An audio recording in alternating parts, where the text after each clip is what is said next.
Párese.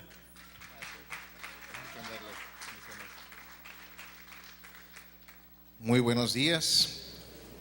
Son de esas veces que uno batalla un poco para ponerle el título a la enseñanza y pues esperamos que sea elocuente el título. Sí, efectivamente es una entrevista con Jesús y está basada en Juan capítulos 4 versículos 1 al 30 y me voy a permitir leer este pasaje. Dice versículo 1: Cuando pues el Señor entendió que los fariseos habían oído decir: Jesús hace y bautiza más discípulos que Juan, aunque Jesús no bautizaba sino sus discípulos, salió de Judea y se fue otra vez a Galilea, y le era necesario pasar por Samaria. Vino pues a una ciudad de Samaria llamada Sicar, junto a la heredad que Jacob dio a su hijo José. Recuerden que José era el hijo predilecto de Jacob, ¿no? Y estaba ahí el pozo de Jacob.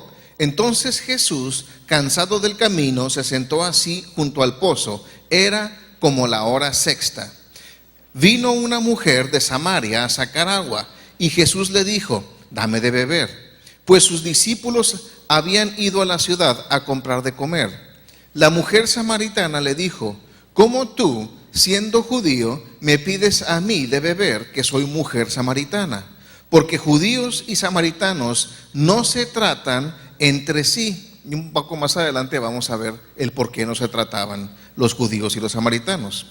Respondió Jesús y le dijo: si conocieras el don de Dios y quién es el que te dice: dame de beber, tú le pedirías y él te daría agua viva. La mujer le dijo: Señor, no tienes con qué sacarla, y el pozo es hondo. ¿De dónde pues tienes el agua viva? ¿Acaso eres tú mayor que nuestro padre Jacob, que nos dio este pozo, del cual bebieron él, sus hijos y sus ganados? O sea, había orgullo en la mujer porque estaba orgullosa del pozo que tenían ellos. Respondió Jesús y le dijo: cualquiera que bebiere de esta agua volverá a tener sed, mas el que bebiere del agua que yo le daré no tendrá sed jamás, sino que el agua que yo le daré será en él una fuente de agua que salte para vida eterna. La mujer le dijo: Señor, dame esa agua para que no tenga yo sed ni venga aquí a sacarla. Jesús le dijo: ve, llama a tu marido y ven acá. Respondió la mujer y dijo: no tengo marido. Jesús le dijo: bien has dicho, no tengo marido, porque 5 maridos has tenido, y el que ahora tienes no es tu marido. Esto has dicho con verdad. Le dijo la mujer: Señor, me parece que tú eres profeta. Nuestros padres adoraron en este monte, y vosotros decís que en Jerusalén es el lugar donde se debe adorar. Jesús le dijo: mujer, créeme que la hora viene cuando ni en este monte ni en Jerusalén adoraréis al Padre. Vosotros adoráis lo que no sabéis, nosotros adoramos lo que sabemos, porque la salvación viene de los judíos. Mas la hora viene, y ahora es, cuando los verdaderos adoradores adorarán al Padre en espíritu y en verdad. Porque también el Padre tales adoradores busca que le adoren. Dios es espíritu, y los que le adoran en espíritu y en verdad es necesario que le adoren. Le dijo la mujer: sé que ha de venir el Mesías, llamado el Cristo. Cuando él venga, nos declarará todas las cosas. Jesús le dijo: yo soy el que habla contigo. En esto vinieron sus discípulos y se maravillaron de que hablaba con una mujer. Sin embargo, ninguno dijo: ¿qué preguntas? ¿O qué hablas con ella? Entonces la mujer dejó su cántaro y fue a la ciudad y dijo a los hombres: venid, ved a un hombre que me ha dicho todo cuanto he hecho. ¿No será este el Cristo? Entonces salieron de la ciudad y vinieron a él. Jesús tiene planeado para nosotros un encuentro con él. Todos en el mundo tenemos una cita con Jesús que Él ya ha planeado desde antes de la fundación del mundo. Si usted está aquí por primera vez, que levantaron por allá atrás la mano, no es casualidad que esté usted aquí en este día. Dios ya tenía esta cita planeada desde antes que usted naciera. En nuestro pasaje, Jesús iba de Jerusalén a Galilea y el camino más corto era atravesando Samaria. Sin embargo, la costumbre de los judíos era rodear Samaria para evitar interactuar con los samaritanos a quienes veían con desprecio. Sin embargo, nuestro texto nos dice que le era necesario pasar por Samaria a Jesús. La necesidad de Jesús no era basada en acortar el tiempo de tránsito, sino porque tenía una entrevista con alguien quien necesitaba conocer de él. Y tenemos ahí que le era necesario a Jesús pasar por Samaria. Ahora, cuando leemos esto, no nos brinca rápidamente, estamos en el capítulo 4, una entrevista que vimos en el capítulo 3. Si recordarán, otra persona vino con Jesús, en este caso era Nicodemo, y tuvo una entrevista con Jesús, a mí me parece muy contrastante el tipo de personas, y vamos a hacer una comparación entre la mujer samaritana y Nicodemo. Y le puse una tachita porque la mujer samaritana tenía todo lo que no debería de tener una persona, o sea, tenía todo en contra. Y le puse una palomita porque humanamente el fariseo Nicodemo tenía todo lo que se debía de tener. Entonces, por ejemplo, la samaritana era pobre. ¿Cómo deducimos que era pobre? Porque ella tenía que ir a tomar del agua. Normalmente o mandabas a una hija o mandabas a un siervo, una sierva, pero ella tenía que hacerlo y lo hacía en el momento más caliente porque no era muy apreciable. Sin embargo, Nicodemo era riquísimo, lo vimos cuando vimos la entrevista con Nicodemo, era un hombre espléndidamente rico. Entonces vemos una comparación. La samaritana obviamente era de Samaria, era samaritana. No era bien vista por los judíos, era más bien menospreciados esa línea, y lo vamos a ver más adelante por qué. Y Nicodemo pues era judío, era del pueblo de Dios, era del linaje escogido. La mujer samaritana era rechazada por su vida familiar, como lo dijo con el Señor, ya tenía 6 maridos y ninguno había sido legalmente su marido. Y por eso vemos que ella probablemente estaba sola en el pozo sacando agua porque estaba huyendo o no le gustaba estar interactuando con el resto del pueblo. Imagínense, era la despreciada de los despreciados, ¿no? Era todavía de los samaritanos que no los quería nadie, pues ellos no la querían a ella tampoco. La hora sexta en tiempo judío era alrededor del mediodía y hacía mucho calor. Era el peor momento para ir a sacar agua. Sin embargo, Nicodemo era un hombre muy importante. Era un miembro importante de su sociedad. La mujer samaritana tenía la religión incorrecta, tenía una falsa religión.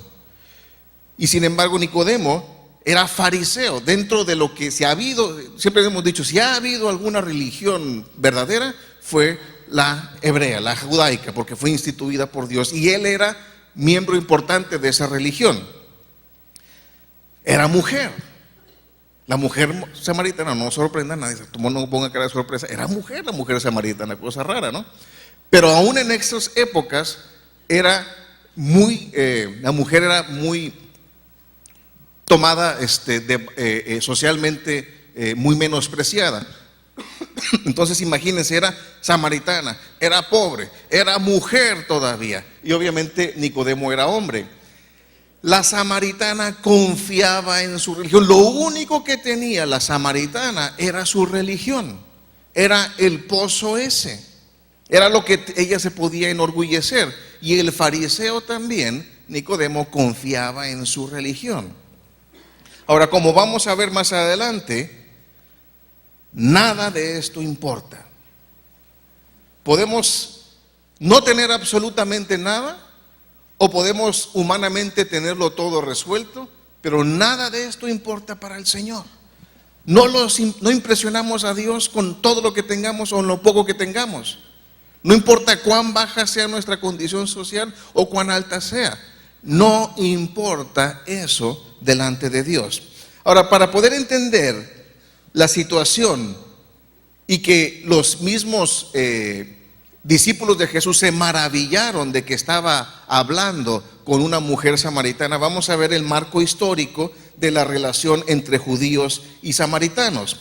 Primeramente que nada, recordemos que hubo una división del reino de Israel. Cuando el rey Salomón fue el hombre más sabio, Dios le dio sabiduría, pero ¿cuántos sabemos que la sabiduría no siempre te ayuda a hacer lo correcto? Puede ser muy inteligente, pero no puede ser el hombre, no te da por eso ser el hombre más piadoso, por así decirlo.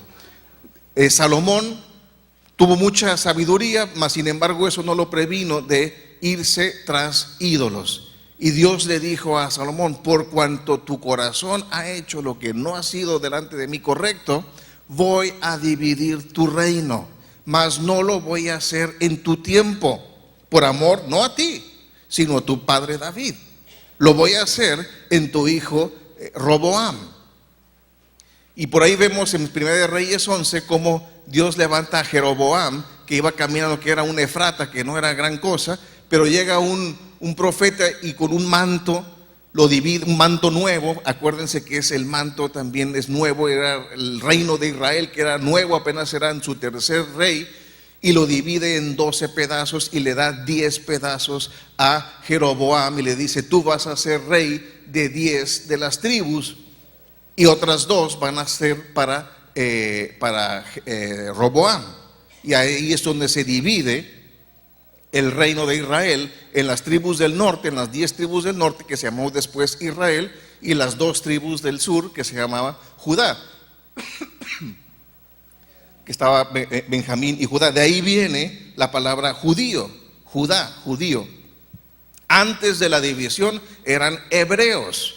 Hebreos, recuerden que significa la palabra el que cruza el río.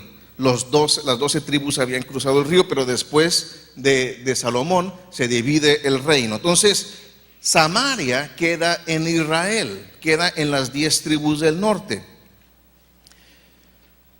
Y Jeroboam, el efrata, o sea, de Efraín, decreta después de la división que la peregrinación a Jerusalén ya no es necesaria, que ahora ya podían hacerlo sobre el monte donde estaba la heredad de Jacob.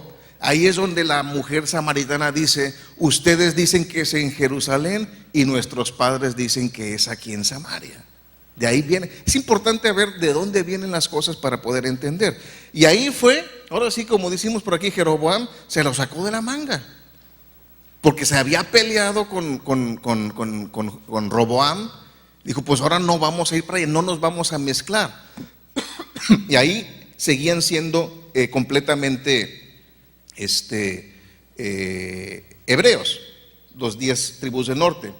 Pero sin embargo, pues como necesitaban adorar a algo, Jeroboam instituye la adoración al becerro de oro, una idolatría. O sea, como que el becerrito lo traían muy metido en el corazón, ¿no?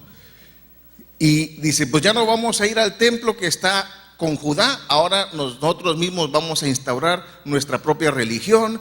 Y tienen su propio Pentateuco, ellos escribieron sus propios 5 libros, ahí adecuados a lo que a ellos les gustó, tenían sus lugares altos de adoración, y fue tanta la idolatría que hubo en el reino de Israel, o sea, en las 10 tribus del norte, que Dios trajo juicio sobre ellos y mandó a los asirios a que los invadiera, a las 10 tribus del norte, y los deportara a Asiria. Y el problema fue que, estando en el norte, se mezclaron con los asirios, y era algo que tenían prohibido por Dios, la mezcla, el casarse, darse en matrimonio con personas fuera de la raza hebraica. Y a pesar de que también haber sufrido deportación, sin embargo, también se acuerdan que las dos tribus del sur, o sea, Judá, también fueron deportados a Babilonia, pero no se mezclaron. Entonces ellos se veían, los del sur, decían, nosotros somos puros y blancos y limpios, porque nosotros no nos mezclamos, aunque también fuimos deportados, nosotros nos guardamos. Y a los del norte decían, ustedes ya no son judíos, ya no son de la misma raza, porque se mezclaron con los asirios.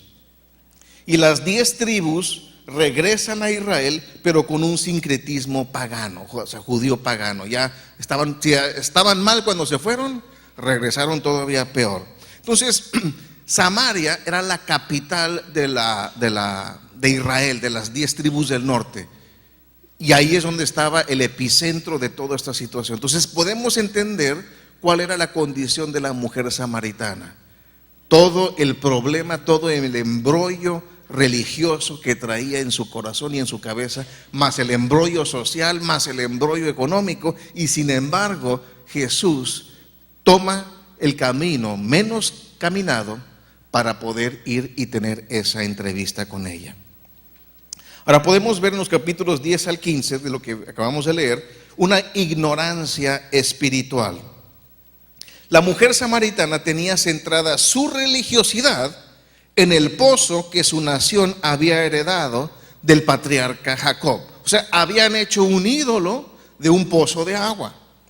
Ahora, el pozo sigue todavía existiendo hasta el día de hoy. Ustedes, cuando van a Israel, pueden entrar. Desafortunadamente está en el área de Palestina. Entonces los guías israelitas no los llevan hasta el pozo, porque está en el territorio ocupado entre comillas, depende a quién le pregunten, pero está bajo el dominio de los palestinos. Pero como mexicanos podemos entrar y podemos verlo. Sin embargo, ella, y es el único lugar, uno de los únicos lugares en Israel donde puedes estar seguro que Jesús estuvo ahí. Es bien interesante esa parte. Hay varios. Me tocó estar en el estanque de Bethesda. Está muy grande, no sabemos exactamente dónde estuvo, pero ese es el pozo de Jacob. Es el único lugar, uno de los pocos lugares donde puedes estar seguro que el Señor Jesús estuvo parado ahí. Y no es muy grande, así es que es un bonito lugar para conocer. Sin embargo, la mujer samaritana, al igual que el resto de su pueblo, estaba esclavizada a ese pozo de agua. No se podía ir a ningún otro lugar. ¿Por qué? Porque ahí estaba el pozo. Ahí estaba mi identidad. Lo que le daba identidad a la mujer y a su pueblo era el pozo de Jacob. Ahora, el pozo de Jacob tiene la problemática que no es muy portátil, ¿no? No es como el agua embotellada que te la puedes llevar a todos lugares. El pozo, pues ahí está, clavada en la tierra. Ella debía acudir al pozo para subsistir. El pozo no era portátil. Es decir, que el pozo de Jacob le daba identidad nacional y religiosa, y la mujer no podía alejarse de su pueblo, pues perdería su identidad. Y aquí vemos un juego de palabras, pues Jesús está haciendo una comparación entre la religiosidad y el Espíritu Santo en la vida del creyente. En la religiosidad, en la religión, las personas están sujetas a acudir a cierto lugar, a cierto tiempo, para ser saciados temporalmente de su sed espiritual. Si venimos nada más los domingos con mucha sed para ser saciados espiritualmente, pues vamos a tener un lunes, martes, miércoles, jueves, viernes, sábado muy seco. Venimos a alabar en congregación al Señor, venimos a congregarnos los unos con los otros, yo veo que muchas veces terminando la reunión se van a comer familias o amistades de familias, y eso es la congregarnos, eso es tener una convivencia. Pero eso no se centra nuestra relación con Dios. Simplemente es el día que tomamos para apartarlo para servir a Dios y para congregarnos como congregación. En una relación con Dios a través de Jesús nos llena del Espíritu Santo, quien está con nosotros y dentro de nosotros a donde quiera que vayamos. Un creyente verdadero jamás debe sentirse solo, pues el Espíritu Santo está dentro de él. Si tú eres creyente, hay veces que me llega, pues es que me siento muy solo. Y el Espíritu Santo, sí, pero es que no me habla. Pues ponte a escuchar. El que está con Dios nunca va a estar solo. Jamás. Un verdadero creyente debe ser bendición para quienes le rodean, pues el término agua viva se refiere a aguas en movimiento que no son estancadas. Entonces, si yo tengo agua en movimiento, ¿qué va a pasar? Se va a derramar, se va a esparcir. El creyente lleno del Espíritu Santo es de bendición para todos quienes le rodean. De sí fluye el agua que bendice y sacia la sed de los hombres. El agua corriente, el agua en movimiento, es la que se utiliza también para la limpieza y la purificación. El agua estancada es agua que es peligrosa para la salud.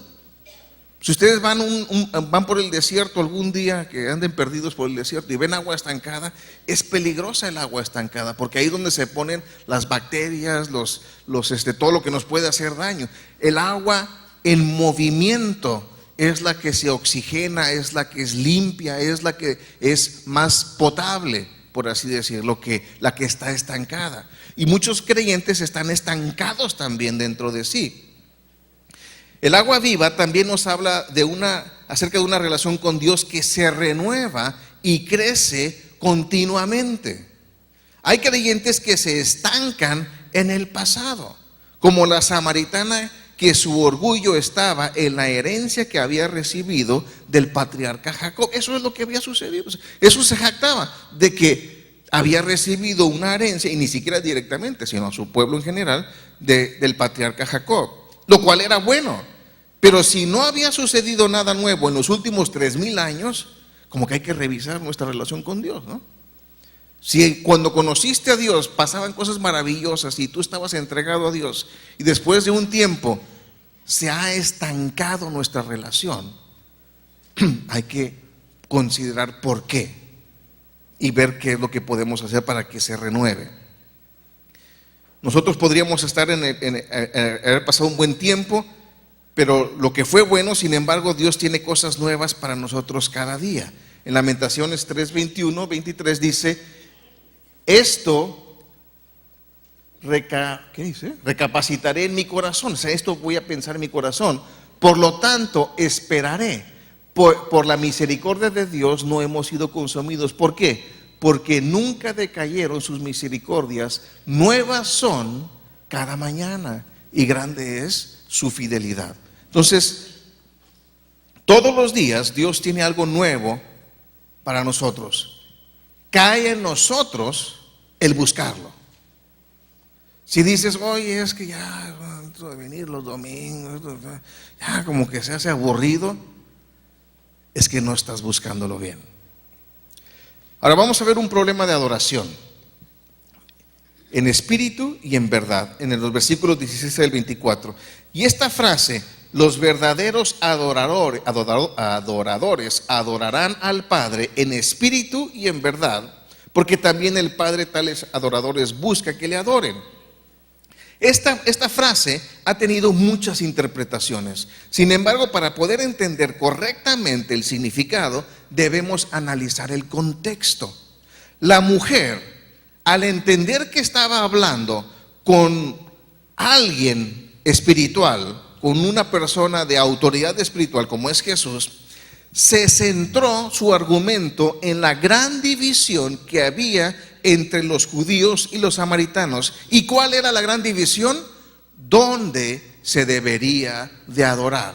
Si en el templo de Jerusalén o en el monte de Samaria, como lo habían dicho sus padres.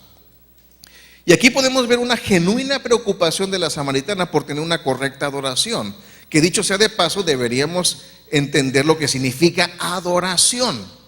Comúnmente cuando venimos a la congregación, como acabamos de pasar en el tiempo de alabanza y adoración, decimos las primeras 3 son rapiditas, así es que son alabanza. Luego las otras 3 son despacitas, así es que son adoración. Y no vamos a cambiar eso, pero porque lo entendemos como de esa manera. Pero realmente tenemos que entender qué es adoración. Y el problema que estaba trayendo la mujer samaritana era un problema de adoración. ¿Dónde se debería de adorar? Era un problema de adoración y de ubicación. ¿Se debería de adorar en el templo de Jerusalén o en el monte de Samaria? ¿Qué es lo que se tenía que hacer en la adoración? Se sacrificaba, se derramaba sangre, se moría o se mataba a algo. Podía ser un ave, podía ser un macho cabrío, podría ser algo, pero algo moría en la adoración. Y la palabra adoración es interesante que la veamos. En griego es proskuneo, que viene de pros, hacia enfrente, y kuneo, besar. Cuando leamos adoración, dice, esta persona adoró, esta es la posición. Uno se ve mejor acá, se ve mejor acá todavía. Es postrado hacia enfrente y en una actitud de besar la mano. De hecho, en griego se usa mucho para cuando el perro mascota lame la mano de su amo.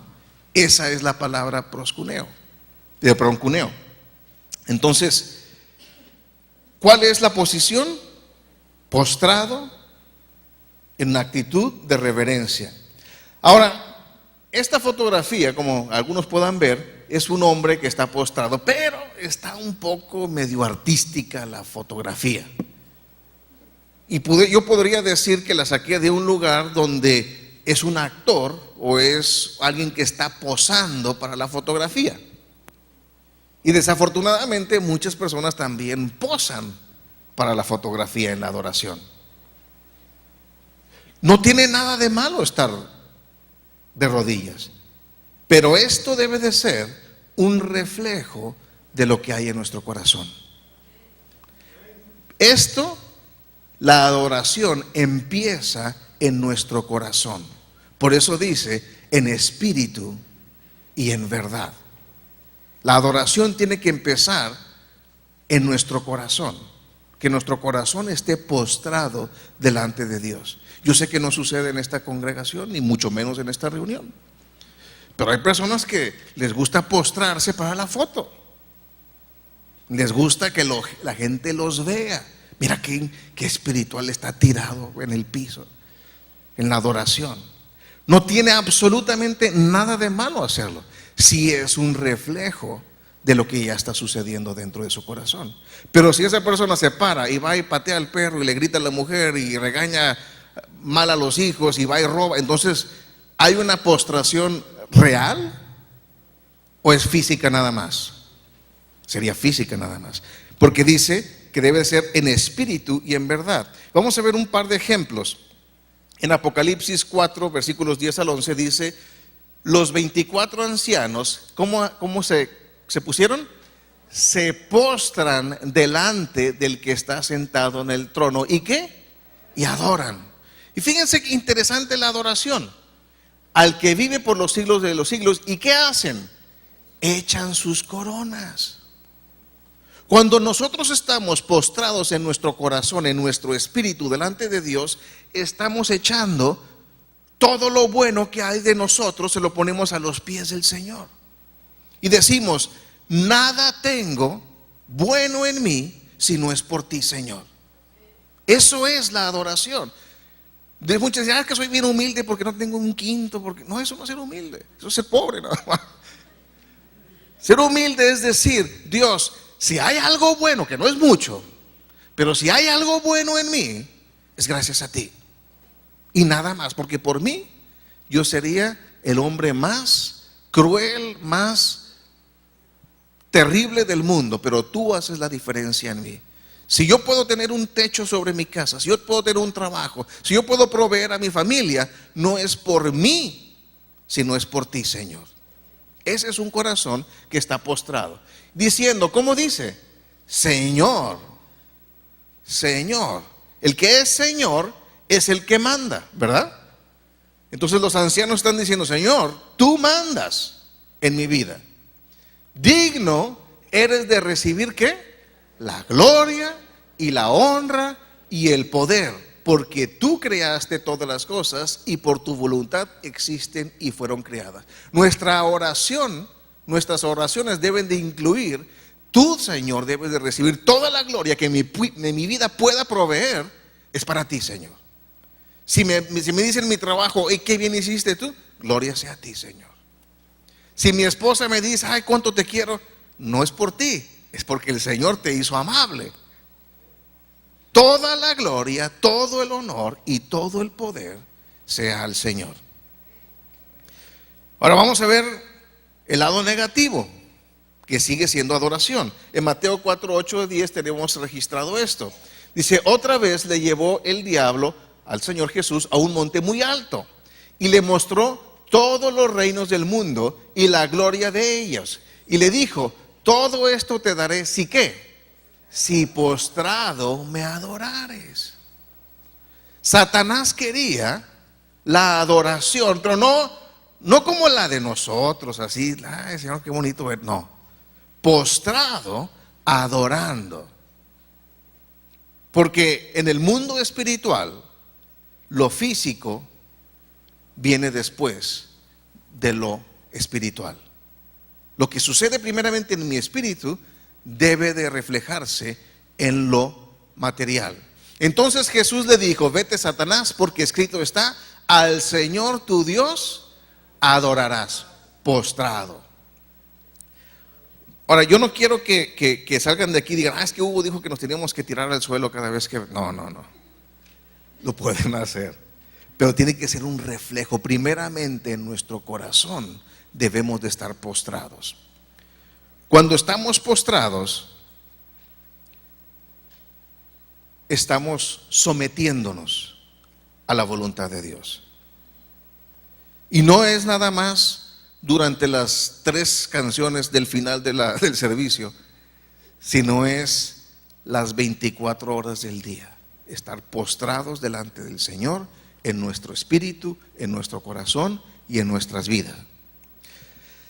La cuestión, la gran pregunta que la mujer samaritana estaba trayendo delante de Jesús era una pregunta de ubicación para la adoración física a Dios. Es decir, ¿se debe adorar a Dios en el monte de Samaria o en el templo de Jerusalén?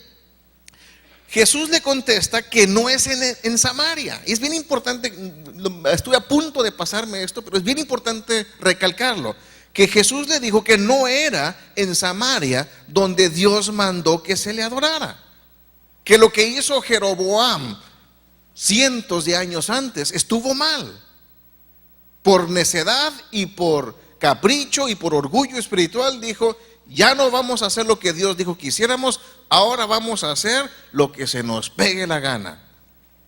Bueno, a lo mejor no lo hizo de esa manera, pero yo lo interpreto así. Y sin embargo Jesús continúa diciendo que llegaría el tiempo y que con su presencia en la tierra, ese tiempo había llegado ya, en que ya no se le adoraría a Dios físicamente, sino ¿cómo? En espíritu. Pues Dios es espíritu. Y la palabra espíritu es neuma. Y Dios escribió en nuestro pasaje exactamente la misma palabra neuma en griego para decir que se le tenía que adorar en neuma, porque Dios es neuma. Es lo mismo, misma naturaleza. Nuestra adoración debe de tener la misma naturaleza que la de Dios. A pesar de haber instituido el sacrificio de animales, Dios no se complace en el sacrificio físico si este no es un reflejo de lo que primeramente sucede en el corazón. En Isaías 1, versículos 11 al 18, hay un reproche de parte de Dios que cada vez que lo leo me da escalofrío y lo voy a compartir para que lo vean. Dice el Señor: ¿para qué me sirve, dice Jehová, la multitud de qué? De vuestros sacrificios. Recuerden que sacrificio era cuello. Alguien tenía que morir. Bueno, algo tenía que morir. sea una tórtola, sea un toro, algo tenía que morir. ¿Qué dice el Señor? Hastiado. ¿Alguien se ha sentido alguna vez hastiado? Así que comes algo malo y dices, híjole, nomás de acordarme de eso me da asco, estoy hastiado, dice el Señor, de holocaustos de carneros y de cebo de animales gordos. No quiero sangre de bueyes, ni de ovejas, ni de machos cabríos. Ya no quiero, a pesar de que Él mismo lo instituyó. ¿Quién demanda esto de vuestras manos cuando venís a presentaros delante de mí? ¿Para qué? Hollares, pisotear, para pisotear mis atrios. No me traigas más que vana ofrenda. La vana ofrenda es hueca, vana, vanidad. Vano en hebreo traducido es hueco, es vacío, es una ofrenda vacía. No empiecen a voltear alrededor, por favor.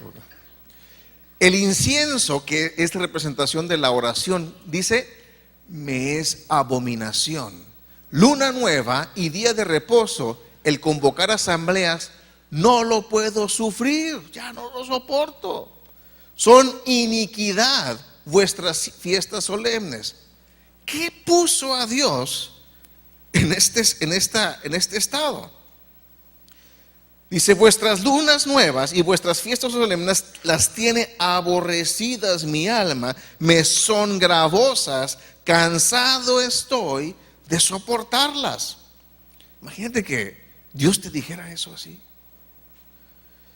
Cuando extendáis vuestras manos, yo esconderé de vosotros mis ojos.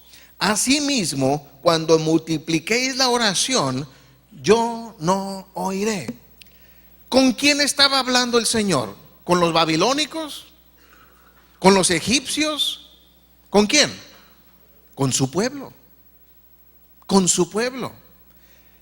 No podía estar hablando con los paganos porque no se puede esperar algo mejor de ellos. ¿Sí me explico?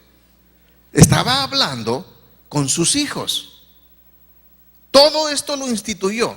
El problema que tenían el pueblo de Israel es que todos los sacrificios, todo lo que Dios había mandado, lo estaban haciendo de mala gana. Lo estaban haciendo con la actitud incorrecta. Dice, llenas están de, esto es lo que puso a Dios de mal humor, por así decirlo. Llenas están de sangre vuestras manos. Habían matado gente. Y si recordamos que Jesús dijo, habéis escuchado, no matarás. ¿Cuántos han escuchado? Eso dice los 10 mandamientos, ¿no? No matarás. Pero dice Jesús, pero cuando hablas mal de tu prójimo, ya has cometido homicidio. Entonces, si lo traemos al Nuevo Testamento, muchos de nosotros hemos hablado mal de personas y tenemos sangre moral en nuestras manos. Estamos manchados. Lavaos y limpiaos, quitad la iniquidad, o sea, el pecado de vuestras obras de delante de mis ojos. Dejad de hacer ¿qué? Lo malo. Porque venían el día de sacrificio y hacían lo bueno, pero salían y hacían ¿qué? Ya como que hacían menos, hubo menos respuesta para lo malo. Hacían lo malo. Venían los domingos, cantaban bonito, aguantaban un sermón, daban su 3% de diezmo. Los que están despiertos entendieron. Y se iban y hacían su santa voluntad del domingo en la tarde hasta el domingo en la mañana siguiente. Y dice Dios, estoy harto de esto. ¿Sabes qué? A mí me ha tocado con los jóvenes, cuando fui, los jóvenes sufrieron de mi pastorado. Había chicos que nomás no querían estar ahí. Yo les decía, y el problema es que no solo no querían estar ahí, sino que era como un foco que llamaba a los demás, ¿no? Y me echaba a perder. Yo hablaba con él, mira, si no quieres venir, dímelo. Yo hablo con tu mamá y yo le digo que ya no te traiga. Sé hombrecito, dile, mamá, ya no quiero que me traigas. O si vas a venir, ven a lo que vienes. Pero si no vas a venir a hacer lo que tienes que hacer, ¿qué voy a hacer? Te pongo en un rinconcito ahí para que no hagas daño a nadie, te pongo unas orejitas. Pero digo que me sufrieron mucho los jóvenes, pero muchas veces así es lo que nos dice el Señor: no vengas. Si vas a estar haciendo tu voluntad, te estás engañando a ti mismo. Es mejor que pongas a cuentas las cosas. Dice: aprended ¿a qué?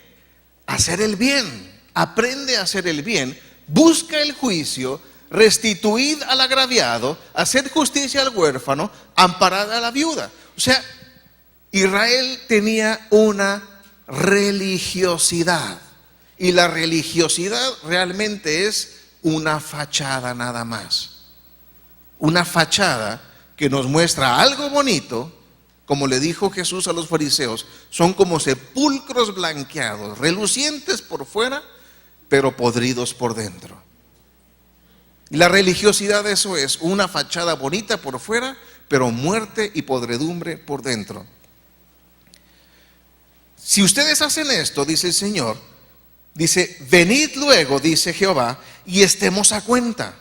Si vuestros pecados fueren como la grana, como la nieve serán emblanquecidos. Si fueren rojos como el carmesí, vendrán a ser como blanca lana. Este pasaje lo usamos muchas veces, este último versículo lo usamos muchas veces para evangelizar, pero estrictamente no es de evangelización. Estrictamente es de reconciliación del creyente apartado con el Señor. Muchas personas que no conocen nos dicen: bueno, cuando yo arregle algunas cosas, entonces iré a la congregación. No, ven para arreglar tus cosas. Pero el Señor le dice a su pueblo, a sus hijos: arreglen las cosas y vengan y pónganse de cuentas conmigo. Y yo los voy a limpiar, yo los voy a perdonar. Pero tienen que venir y humillarse delante de mí para poder recibirlo. Ahora, ¿de qué manera puedo hoy adorar a Dios en espíritu? ¿De qué manera lo puedo hacer? Obedeciéndole. Obedeciéndole.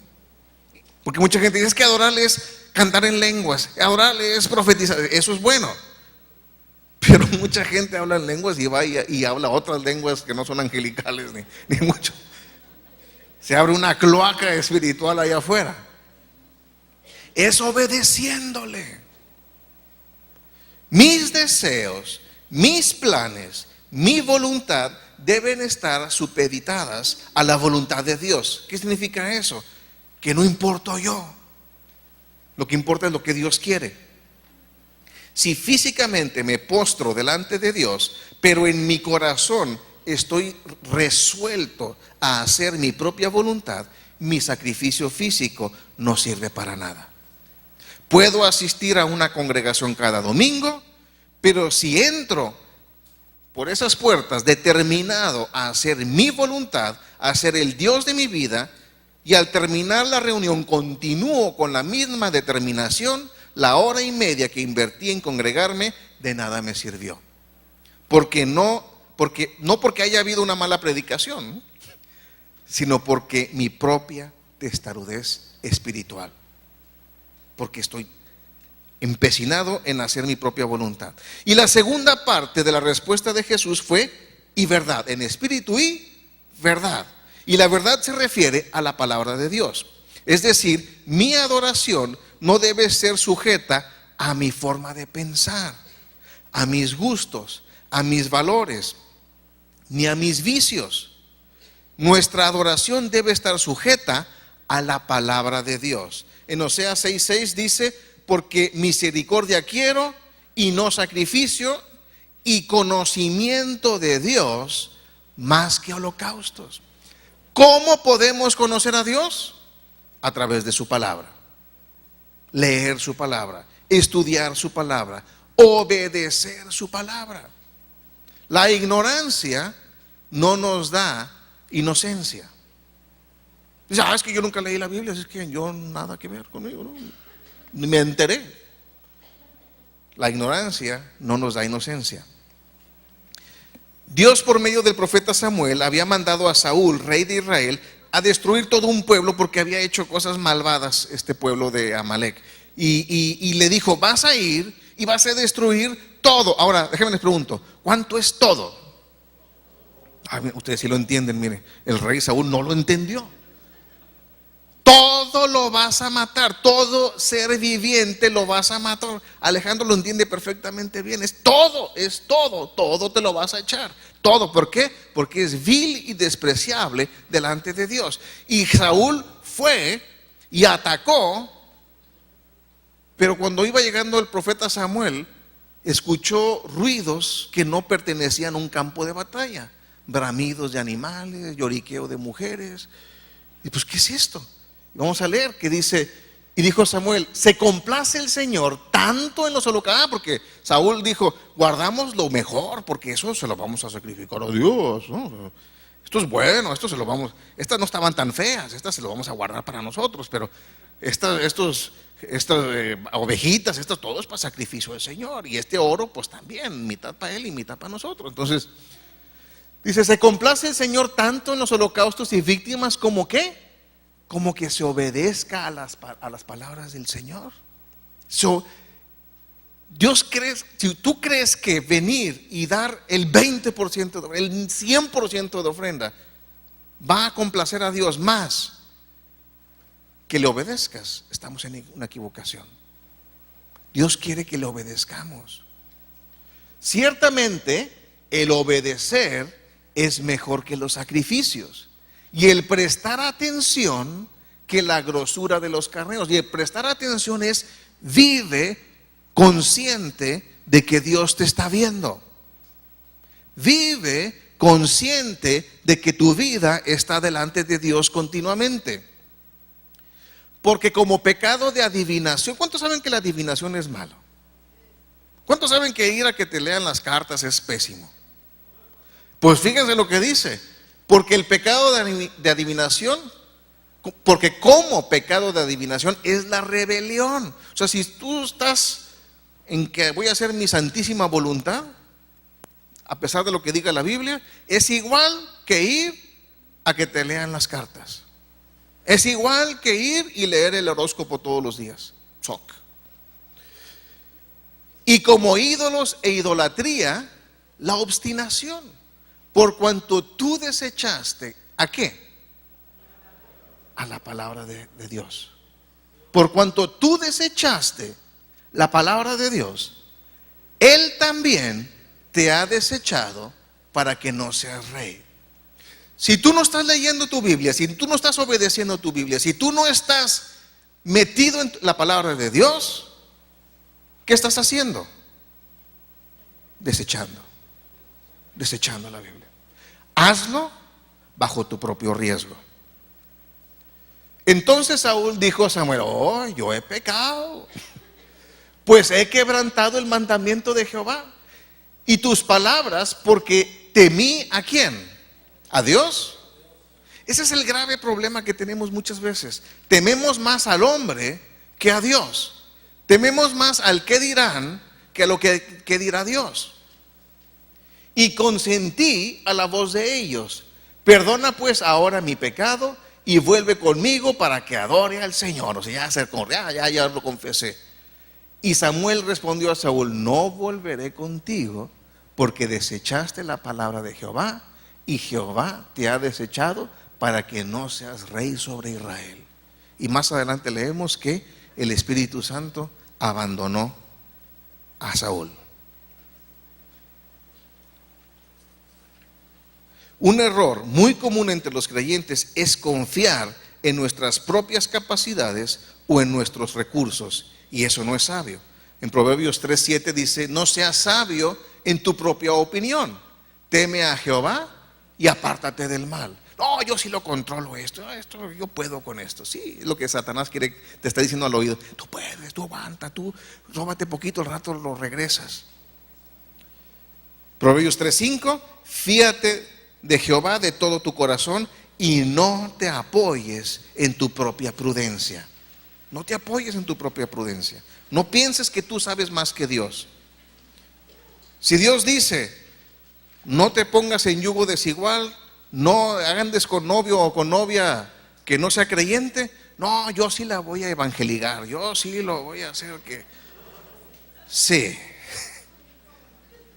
Si no estás bien evangelizado, ahora vas a evangelizar a otra persona. Ahora vamos a ver el proceso de quitar capas, ya para terminar. Cada vez que leo esto me encanta porque me acuerdo de mi platillo favorito, la alcachofa. La alcachofa tiene capas y un corazón en el centro.